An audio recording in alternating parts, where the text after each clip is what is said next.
Sudah menjadi tradisi dan kebiasaan di masyarakat dalam menyambut malam tahun baru, diwarnai dengan berbagai kemeriahan dan pesta kembang api, bahkan sampai dengan aktivitas hura-hura. Hal ini pun menjadi perhatian Kapolres Lubuk Linggau, AKBP Dwi Hartono, terkait pengamanan perayaan pergantian tahun baru 2018 di wilayah kota Lubuk Linggau.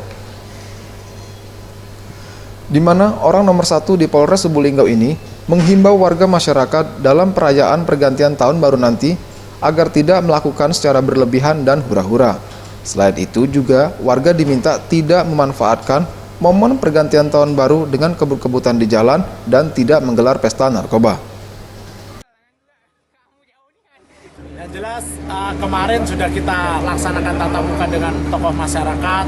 Kita menghimbau bahwa pada saat perayaan tahun baru ini diharapkan masyarakat jangan digunakan untuk hura-hura, terutama untuk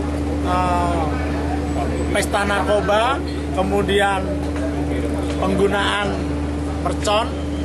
Kalau kembang api bolehlah masih ditolerir, tetapi